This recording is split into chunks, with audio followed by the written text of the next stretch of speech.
My name's Chris. And I'm Christy. And this is the Washing Up Podcast. And straight off the bat, I don't know what the fuck that was. That was an elimination, Chris. Yeah, I know it was an elimination. People were dressed in black. They were indeed dressed in black. It wasn't a Men in Black convention. Now, I'm actually going to open up at the top of the show. Uh-huh. At the top of the show, I'm going to open up by saying that we didn't make mention of it on the podcast at all this week. But we got a spoiler last week telling us who was eliminated. Yes. Now, this was not sent through any nefarious means. This was not sent through anybody on the show. Unless you count the people who made the ad for Channel 10 last week as being the insiders on the show. Because, you see, they did a promo for Japan Week to push the idea of Japan Week. And we had one of our listeners who actually sent us a screen grab of them cooking in Japan, labelling everybody except for Nicole and Sam. And lo and behold, guess who's not there? And then in the first elimination, at the time I'm like, yeah, maybe they're off camera, who knows, maybe, I don't know how I'll explain it, but maybe not.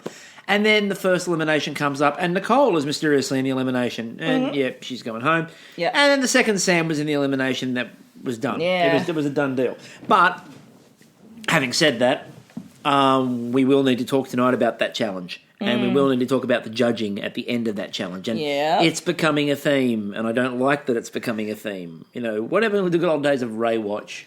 I know. Good old days of Ray Watch. And by the way, this weekend, just keep your ears peeled. There'll be a special edition appearing for you. Yes. So let's begin with the fun before we get to tonight, shall we? We're going to begin with the fun, which was the team challenge last night. I could not have loved that team challenge anymore if I tried. Arum! Oh, I know. I love that Arum had to start the episode by saying to everyone, my hearing's not the best. I felt for him because I'd be the same. I have permanently, swollen Eustachian tubes. I can never pronounce it properly. Neither can we, so it's all good. So my hearing's always a little foggy. So I had to give up improv, those days of being on the stage making shit up. And it's very hard. It's very hard to improv when you can't hear the feed the other person's giving you. Exactly. We're walking through a forest. I quite like this ice cream parlour. So when they put the teams together for the team challenge, when they drew them out, I looked at it and the first thought I had was, well, I think I can pick who's in trouble and I can pick who's going to be okay, because Tamara and Sarah. Now, what a team. There's been online. There's been a lot of people sort of complaining about this idea of Tamara favoritism. Now, I've got to say straight up, I don't think so. No. I legitimately don't think so. I think the only time you could possibly argue anything along those lines was she was eliminated and the next night there was a mysterious challenge to bring her back.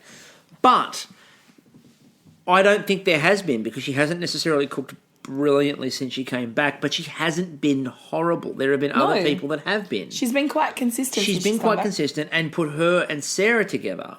And they were phenomenal last night. And they work really well. They get on really well. And they're both absolutely amazing cooks. Who would have guessed that you put two amazing cooks who communicate really well and work well together into the same challenge, and they'll do well? Like when they flashed from Tamara's quail on the crown to Sarah's quail on the crown, same shit was going on. Exactly, they had the same bubbling, same. It was perfect. So, look, the second they put those two together, I thought definitely. And Gaston and Carly. Gaston and Carly was the same thing. Now, I looked at those two and went, there's no elimination for those two. There's no way. Safe! They both sort of are very precise with what they do. It was really well done. And again, my what a guy. I know. My what a guy is Gaston. We knew they were safe because we barely saw them on screen. And that was the thing. You didn't really see Ben and Carly at all. No. You saw every one of the other teams. Ben and Carly, we'll talk about them later. Which left three. Yep. Now, the obvious pick was going to be Arum and Eliza. And good job trolling us, editors, because fuck, I was convinced that they were fucked. Now, we watched this staggered because I watched it when it was on, and then we watched it again on replay. I'd seen it. Christy hadn't seen it. So she's there trying to guess who the two teams are. Yeah. And the second that Arum and Eliza start, and Eliza calls out the first time, and Arum goes, "What? What?" She goes, "It's those two." Now, what I'll say, though, is they picked something simple. Mm-hmm. They did it really well. Yeah. And good on them. I think that my only thing was I did think it was really simple, but the sauces they did. Exactly. And the puree. But seriously, how complex could you actually go in a challenge like that without obviously fucking it up? And I reckon Sarah and Tamara kind of pushed it. I'm surprised. The one thing that shocked me a little bit about Sarah and Tamara is that they went with quail. Yeah. Not easy. No. Like steak versus quail. I'm going to take steak in terms of to cook. I think the steak's going to be, easier to cook than a quail is. But then again, you get something simple like, I don't know, scallops. Yeah, let's talk about the scallops.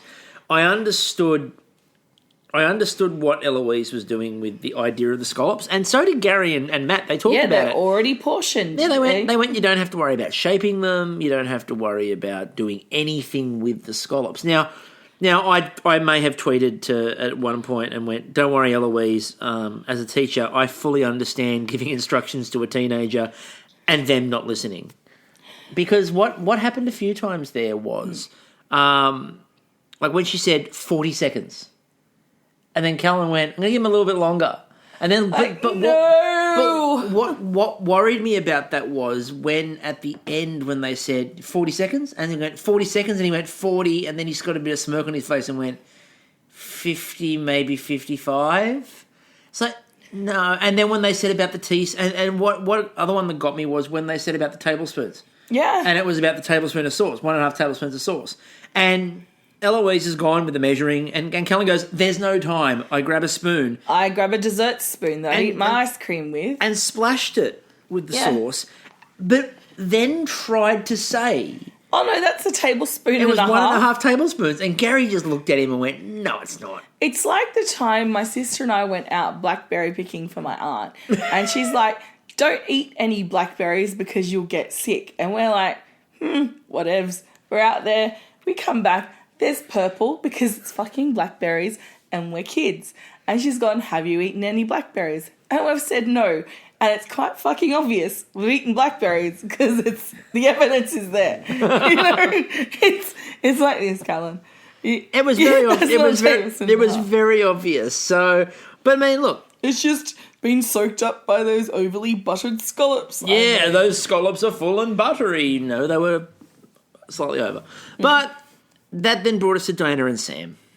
Yeah. Now, the second that Sam screwed up his cheesecake, and it was that moment of Diana's face. It was the moment of recognition on both of them. Sam had a look when she goes, now it's time to fold through the creme fraiche.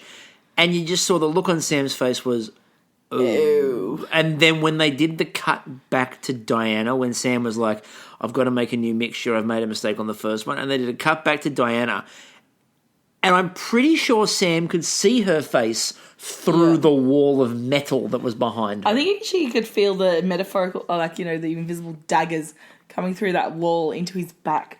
Like, Diana suffers from serious face. I'm not going to call it resting bitch face. No, it was like serious some people. face. She has a serious face, like, that's just her facial expression. And then when she gets, annoyed, you can tell she's annoyed. Oh, you can definitely tell. It's like, she's going to, throw a knife through that wall. So, and the judges were actually... Normally the judges try to sort of equally apportion when there's a team challenge and give everyone a little bit of blame. Yeah. But the judges didn't sugarcoat this. No. They turned around and actually, they actually said to Eloise with her scallops, "Perfect. Yours are great. Yours are fantastic." And looked at Callan and went, sauce there. "Yours aren't." But and then it was the same Callan, thing. And it was the same with Diana and Sam. It was like, "Yours is really good." That's not quite right. But when you saw Callan going to do his scallops, he's got this big motherfucking hunk of butter, and it's like, dude, you're not kind of drown these scallops. You're not doing what they're doing further up, and you haven't got a quail in there and you're bathing it. No. These are scallops. These are much lighter. You need it a little bit drier in the pan to get the caramelization happening. Otherwise, it just kind of braises in it. So as much as everyone would have thought that Arum, Yes. Arum and Eliza were going to find their way into the elimination when they started, it became very obvious it was going to be Eloise, Callan, Diana and Sam. Yeah, but, I really liked the way Eliza worked with Arum. Like, you can see you get her frustrated. But it's because of his hearing. So technically he had a disability, which isn't fair. But I liked how she's like, okay, you want to make it the vinegar cap width. And that was really clever. Yeah, and use the ring. And that said, Gary and Matt commented on, and George all commented on the fact that they were being very clever with their measurements. Yep. It was only Ben when he was trying to say how long the fish should be, and he's like, about the length of the yellow asparagus. Yeah. About the length of the yellow peeler. Yeah, it was great. The measurements were fantastic, and I did like the moment where Eliza's trying to yell through the wall at Arum, and I was like, what? Pardon? And Matt came over and was like, what? I thought that was really cool. Which led us to tonight, and it led us to elimination. Now, before we get into the actual episode itself, I'd just like to comment that when they had Diana having that Skype meal with her parents... Yes, God. It was a bit like the scene in the horrendously bad Will Smith Scientology After Earth movie. And they covered it beautifully on how did this get made. And it's when Will Smith's character blows out the candles on the birthday cake over FaceTime. It was very reminiscent of that. I was in the kitchen at the time and I looked over and went, is that After Earth? Yes. No, it was just Diana having a meal with the family. So it was a little bit Demi M, trying to feel your love through FaceTime. Yes, exactly. She keeps calling. So now her heart awakes to the sounds of silence, or in this case, an ultra serious George. Oh no! Like there was none. Normally, when they come in, the judges are there. They're a bit smiling, even on elimination, and go, "Look, this is serious business." But it's an interesting challenge. You've all done so well so far. Mm-hmm. They just cut straight to George going, right, this is the challenge this week. Yeah. Top 10. This is all on the line. There's a big reward coming up. And then Gary, you go, Gary will lighten the mood. And Gary's like, this is a very serious cook. You've got to... I'm like, dude, do you want to lighten it a little bit? They're cooking food. This is when MasterChef could really do with a Mel and Sue or a Claire and Mel, it just needs a little bake-off love. This is where they could really do with having any of them. Like Mel Buttle coming through and going, now, remember, where do all the leftovers go? Points to her mouth. That's right, in here. So that would have, really lightened the mood a little bit. Yeah. Now, it was one of my favourite challenges that they do, which is where they butter ingredients for time. Mm-hmm. Now, they flipped over and the first one was herbs. Yes. And again, there were so many references tonight. I'm not going to join you. I'm not going to do it. I'm not going to do it. I'm going to resist it. I'm going to resist it. I'm going to do it. There were so many references to the herbs. I was sure Slice of Heaven was going to break it. Dave Dobbin was going to walk in. Dave Dobbin is the mystery judge. He had to do a duet with the first. It would have been great because Dave Dobbin could have sat down with them when they were bringing the plates over and they're all looking a bit sad. He'd look at them and go, hey... I've got a lot of faith in you. I'll stick with you, kid. That's the bottom line. And then when he really likes one of their dishes, he tastes the dish and goes, howdy, Angel, where did you hide your wings? So Dave Dobbin as a judge on Master... Can we do this? Producers? No, we can't afford it. Oh, no. Channel 10 can't afford Dave Dobbin. Unless he's releasing a new album, in which case he might come on as a promo. Now, this week's, winner will get an extra prize. Dave Dobbin, the greatest hits. Backing on Dave Dobbin's greatest hits. Track 1, Slice of Heaven. Track 2, Slice of Heaven. No, I do know Dave Dobbin has had a very rich career. New Zealanders, don't come at me, bro. You're going to be beach stars. I'm going to be beach stars. Anyway... I love Kiwis. They're fantastic. They teach us all how to pronounce things properly. Moving on. Jandals and congratulations, New Zealand, by the way, on the America's Cup. I know that's completely random, but well done. You won the catamaran yacht race. Moving on. So they got to fruit and vegetables, at which point Eloise took the fruit and veggies and the herbs. I wonder if the herbs helped carry the trays of stuff over. Oh, that'd be funny. Now, what I thought was really interesting, that then Sam went, yep, I've got a really good flavour profile idea. And then he started to explain it, and he's talking about strawberry, basil and lemon. And You know what? I did a triple take. I think he's been influenced by is Matt's Pims, but forgetting mint is in Pims, not basil. Yeah, he saw the Pims out. I like the idea they were sitting around the night before.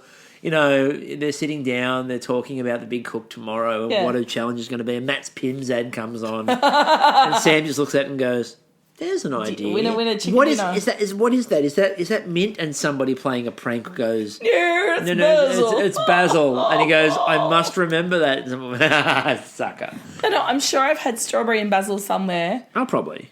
Someone will hit me up on Twitter at some point and go, "Oh my god, you plebs! You're wrong. The flavour profile's actually amazing. What are you talking about?" Yeah, you don't know anything, you TV couch potatoes. What? Thank you for that. That's wonderful. You're welcome. There are Twitter trolls. Yeah, well, better say, when did we suddenly appear? Now,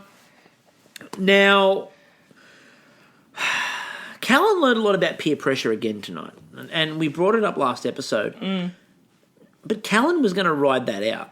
Yeah. And they trolled him. And they trolled him, by the way, because they knew the next pantry was all the stuff for desserts. Yep, which he would have worked very well with. But they trolled him. They went to him and they're like, "You sure? Are you sure? You want to do this? You might want to take this up. You might want to do this. You might want to do this. You need the time. You need the time." And Callan learned a hell of a lot, I think, about peer pressure because he went, I work out something I can do. All he needed to do was look to his right and looked at Diana. She was fucking resolved. She's like, "Bitches, please. I've got this. I'm waiting." And at that point, when Callan cracked and ran over there, and they're trying to put pressure on Diana, and they cut to Carly on the gantry, and Carly's comment was, No, I think Diana's doing the right thing here because they're all making ice cream. There's 3 ice creams going on. And there was, there was basil ice cream, there was basil ice cream, and then there was coriander ice cream. We'll come back to that. We really will come back to the idea. You know what? Why don't you do strawberry ice cream? You had bloody strawberries there. It is a really good point. Like, strawberry. surely there was bananas because banana is technically a herb. So why wasn't that there? Because we made a banana but they had ice fruit cream. and veg by that point, so they didn't do the herbs. They had the fruit and veg by that Yeah. stage. Why? Yeah, Sam. If you hear this, why the basil ice cream and not just a really nice strawberry one? I mean. And speaking of ice cream... Because it might be a bit old-fashioned. And speaking of ice cream, I need to bring this up. Now, last year we were told by previous year's contestants on Twitter, they were talking about why they were making parfait every week. Because the ice cream the makers suck shit.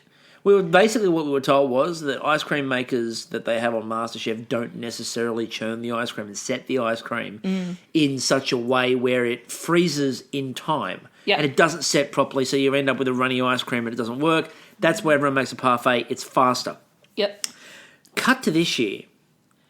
Everyone is making goddamn ice cream. What do you mean we got new ice cream makers? Oh my God, let's get them. And again, I'm not hating on the ice cream. I just find it really funny that we've done a 180.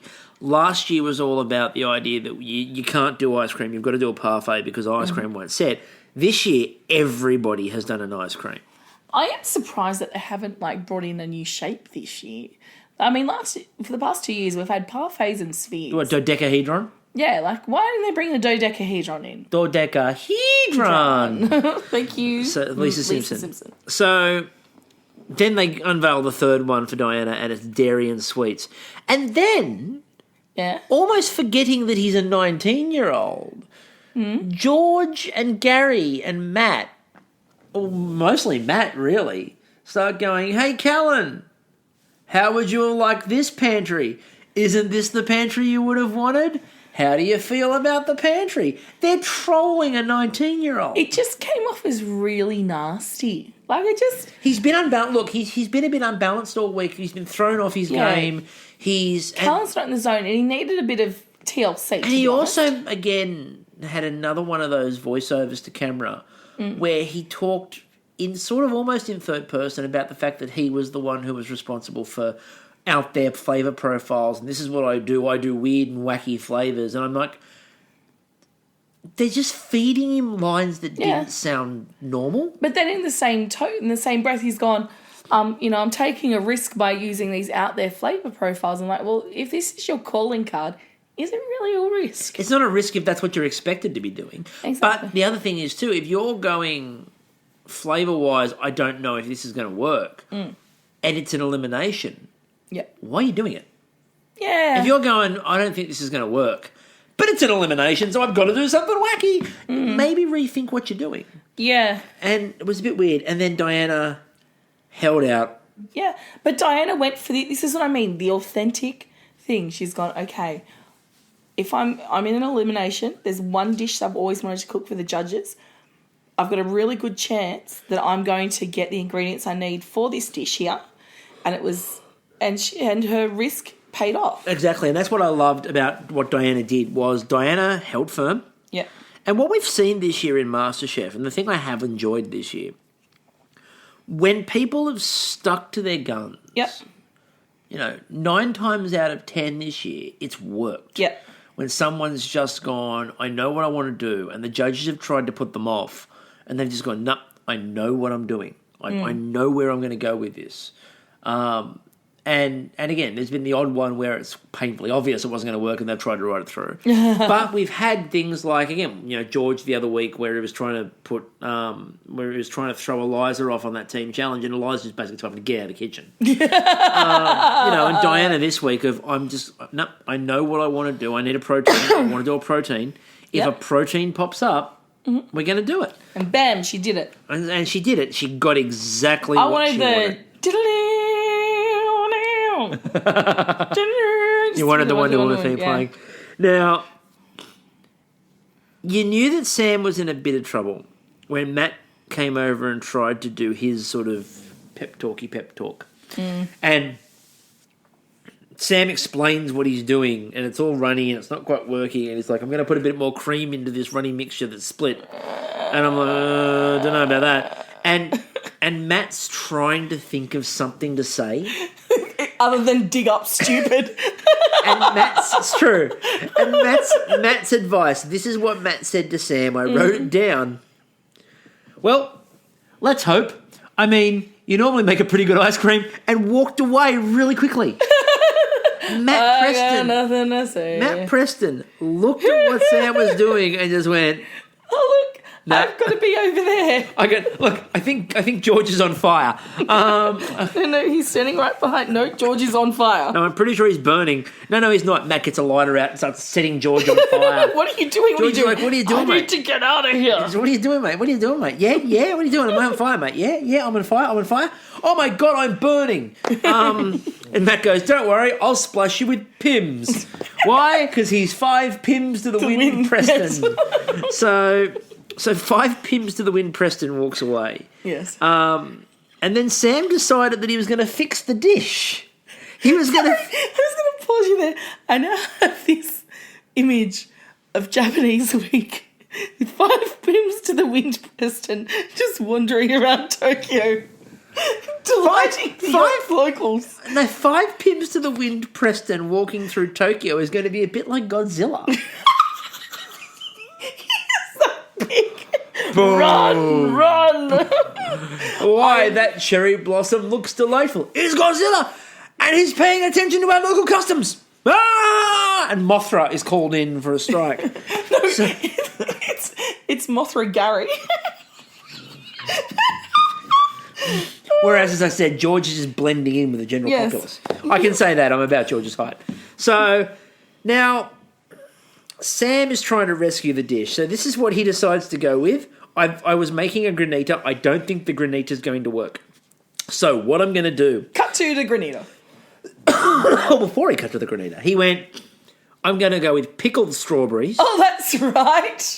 Watermelon. And then he had a watery basil ice cream. And I'm looking at that going, no, I don't know how you're going to fail, Sam. I can't see this.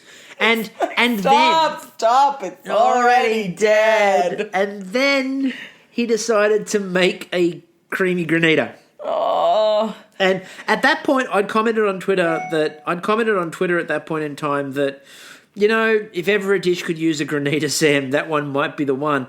And then I saw the granita he made and I went, no, I stand corrected on that. Didn't need a granita, Sam. Cream-based granita. Is that a thing? It's not a thing, isn't it? No. It's like fetch. Don't try to make it a thing, Sam. It's not happening. You see Regina George walk past. It's not happening. So, and I felt for Sam in his voiceover because Sam's trying to talk about his dish, and you can just hear in his voice by the end of it when he's going, he looks and he's like, I've kind of got to plate it up. Yeah. And Sam really didn't want to have to plate it up.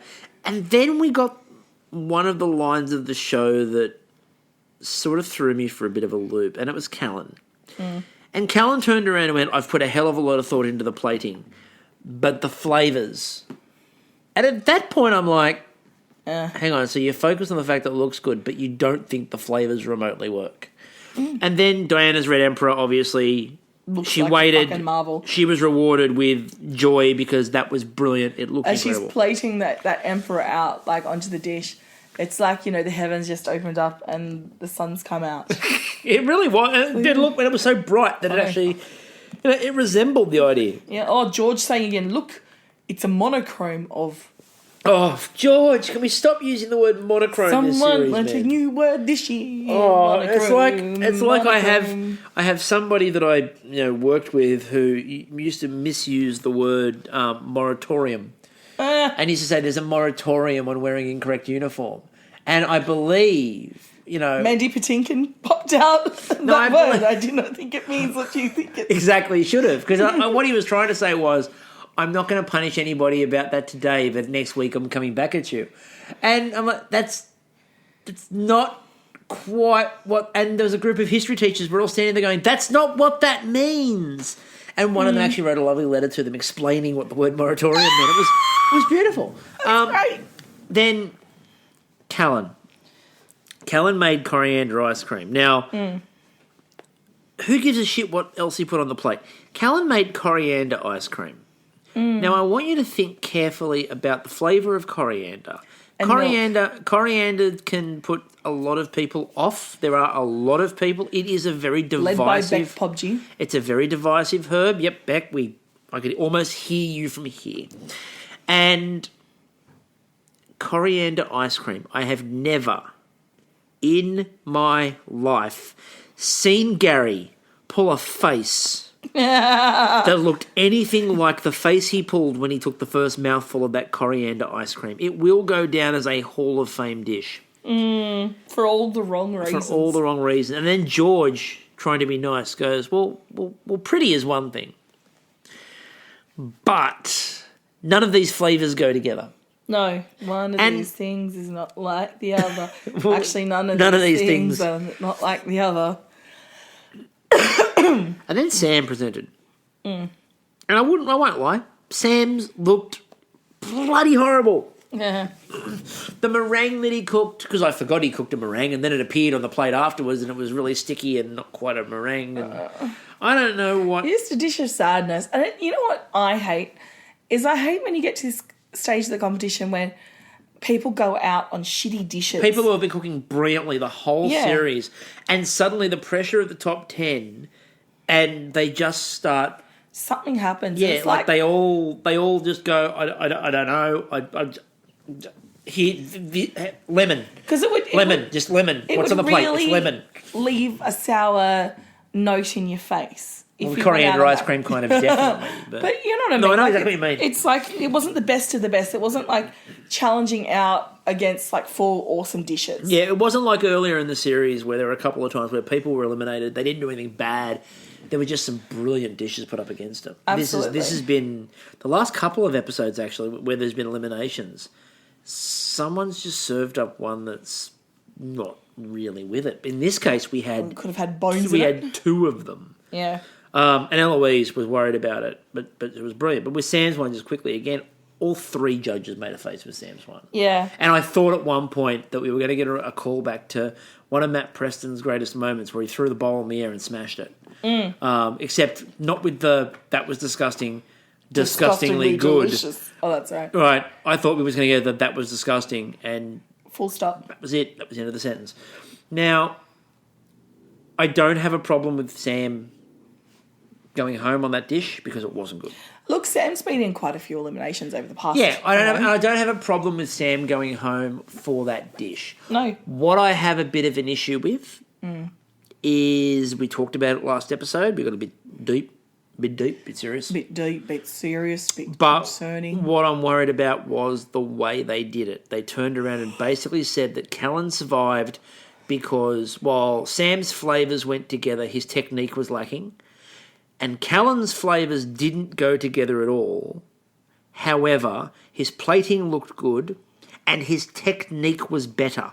Now, someone can feel free to correct me, and it's the internet, so I'm quite sure somebody will. Isn't part of cooking technique matching flavours that go together?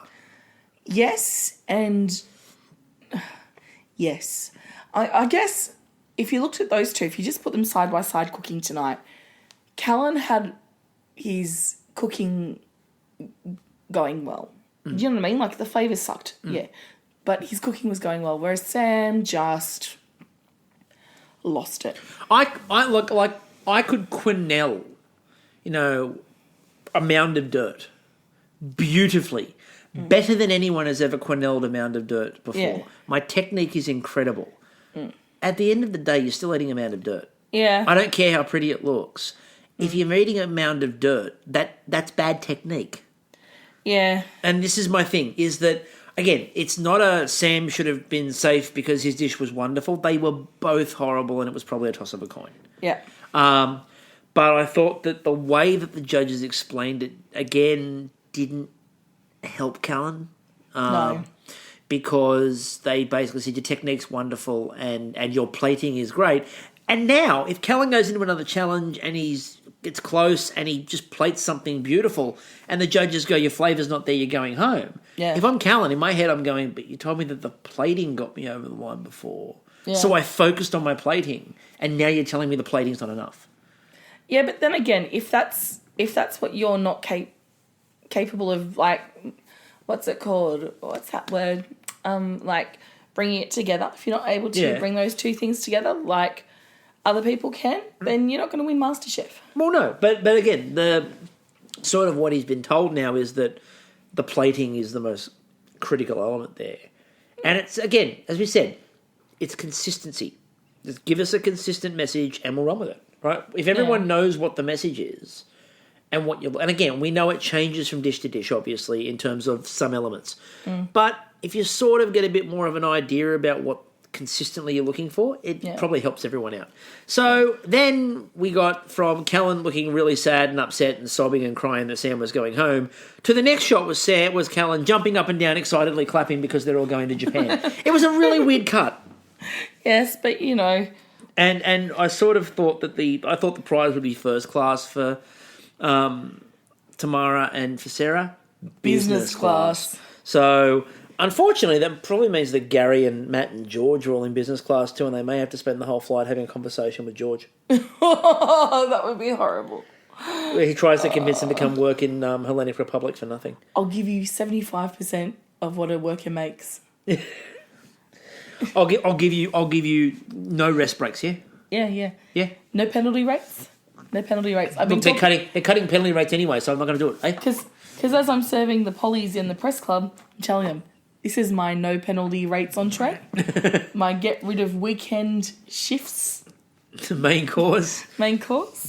And a dessert of what? Unionised labour. Yeah. So it's a bit bitter, that one. It's a little bit bitter, that dessert. Anyway, with that in mind, we've got a few surprises up our sleeve for Japan Week. Yeah. Now, we've got a few interesting things, potentially a guest. We're also going to Japan. No, I'm kidding. Potentially a guest or two. Potentially. Oh, well, we'll speak of that, love. But let me just point out to you, I haven't told you this yet, but in honour of Japan Week, some point on the weekend, we're having sushi. Nice. That'd be lovely. I'd like some sushi. Now, you know it's that raw fish, right? Oh dear, I like that. Now, it hasn't been cooked, so unfortunately, that will put you into the bottom three. No. I'd love to see that on the first challenge. Someone just go, look, it's not cooked well enough. Unfortunately, you're in the final three. I just love it if someone serves sashimi once. They're like, you're fucking lazy. You didn't even cook the dish. I'm sure if you go to a bogan part of Australia, you'll hear that. Yeah. So with that in mind, we're looking forward to Japan Week. Japan Week should be good fun. Yeah. It's in Japan. What's not to like? It's in Japan. It's the land of 1,000 flavours of Kit Kat. It really is. It's the land that invented cat cafes. They did invent cat cafes. They did invent millions of flavours of Kit Kats, love hotels, vending machines with everything in the world in them, including underwear. But that's just weird. But, when you're in Japan, buy a small child from a vending machine. And with that in mind, my name's Chris. I'm Christy. And we will catch you all for Japan Week. Ciao. Ciao.